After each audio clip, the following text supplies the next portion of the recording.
పెళ్ళైనా పండగైనా వేడుక ఏదైనా పట్టు చీరల ప్రత్యేక వేదిక వారాహి సిల్క్స్.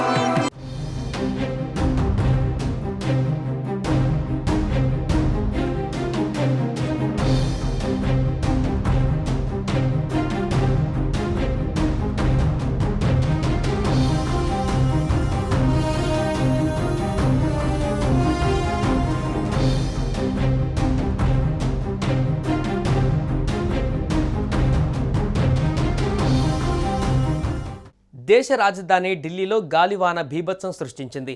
ఢిల్లీలో వానలు దంచికొడుతున్నాయి. ఒకవైపు గాలివాన బీభత్సం సృష్టిస్తుంటే మరోవైపు తీవ్రమైన దుమ్ము ఢిల్లీని కమ్మేసింది. శుక్రవారం తెల్లవారుజామున ఉరుములు మెరుపులతో కూడిన వర్షాలు కురవడంతో రాజధాని నగరం అతలాకుతలమైంది. చెట్లు కూలడంతో విద్యుత్ అంతరాయం ఏర్పడింది. గురువారం అర్ధరాత్రి దాటిన తర్వాత నుంచి బలమైన ఈదురుగాలులతో కూడిన భారీ వర్షం హడలెత్తించింది. అకాల వర్షాలకు 4 మృతి చెందినట్లుగా అధికారులు వెల్లడించారు. భారీ వర్షాలకు ఢిల్లీలో గోడ కూలి 4 మృతి చెందడం తీవ్ర విషాదాన్ని మిగిల్చింది. నజఫ్గర్ ప్రాంతంలో చెట్టు కూలి ఇంటి మీద పడ్డంతో వర్షానికి నానిన గోడలు కూలిపోయాయి. ద్వారకాలోని కల్ఘారి గ్రామంలో జరిగిన ఈ ప్రమాదంలో ఒక మహిళ జ్యోతితో పాటు 3 చిన్నారులు చనిపోయారు. శిథిలాల నుంచి బయటకు తీసి ఆర్టీఆర్ ఆసుపత్రికి తరలించగా ఇప్పటికే మృతి చెందినట్లుగా డాక్టర్లు నిర్ధారించారు. జ్యోతి భర్త స్వల్ప గాయాలతో బయటపడ్డాడు. భారీ వర్షాలతో ఢిల్లీలో జనజీవనం స్తంభించిపోయింది.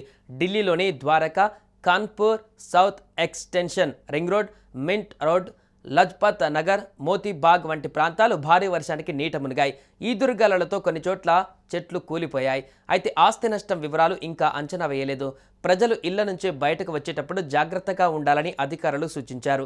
ఢిల్లీలో 40 నుంచి 90 కిలోమీటర్ల వేగంతో ఈదురుగాలులు వీస్తున్నాయని, ఉరుములు మెరుపులతో కూడిన వర్షం కురుస్తుందని వాతావరణ శాఖ ప్రకటించింది. ఈ తీవ్రత మరింత పెరగడానికి అవకాశాలు ఉండటం వలన ప్రజలు బయటకు రావద్దని హెచ్చరించారు. యమునా నగర్, పానీపట్, నూహ్, ఔరంగాబాద్ తదితర ప్రాంతాలలో మరో 2 గంటలలో భారీ వర్షాలు కురిసే అవకాశం ఉన్నట్లు అధికారులు తెలిపారు. దీంతో రాజధానికి రెడ్ అలర్ట్ జారీ చేసింది. మరోవైపు వర్షాల కారణంగా ఢిల్లీ ఎయిర్పోర్టులో విమానాల రాకపోకలకు అంతరాయం కలిగింది. దాదాపు 100 విమానాలు ఆలస్యంగా నడుస్తున్నాయి. మరో 40 విమానాలను దారి మళ్లించినట్లుగా అధికారులు వెల్లడించారు. దీంతో ప్రయాణికులకు ఎయిర్పోర్ట్ అడ్వైజరీ జారీ చేసింది. అటు ఎయిర్ ఇండియా, ఇండిగో కూడా ప్రయాణికులకు అలర్ట్లు పంపించాయి. తాజా అప్డేట్లను ఎప్పటికప్పుడు చెక్ చేసుకోవాలని సూచించాయి. తుఫాన్ కారణంగా ఢిల్లీ నగరంలోని చాలా ప్రాంతాలు నీట మునిగాయి. తెల్లవారుజామున 2:30 నుంచి 8:30 మధ్య కేవలం 6 గంటలలో 77 మిల్లీమీటర్ల వర్షపాతం నమోదైనట్లుగా ఐఎండీ గణాంకాలు చెబుతున్నాయి. పాలంలో 45.6 మిల్లీమీటర్లు, రిడ్జ్ వద్ద 59.2 మిల్లీమీటర్లు, లోధి రోడ్డులో 78 మిల్లీమీటర్లు, ప్రగతి మైదాన్ పితంపురాలో 71.5 మిల్లీమీటర్లు, అయానగర్లో 39.4 మిల్లీమీటర్లు, పూసాలో 50 మిల్లీమీటర్లు, జాఫర్పూర్లో 67.5 మిల్లీమీటర్లు, నజఫ్గఢ్లో 40 మిల్లీమీటర్ల వర్షపాతం కురిసింది.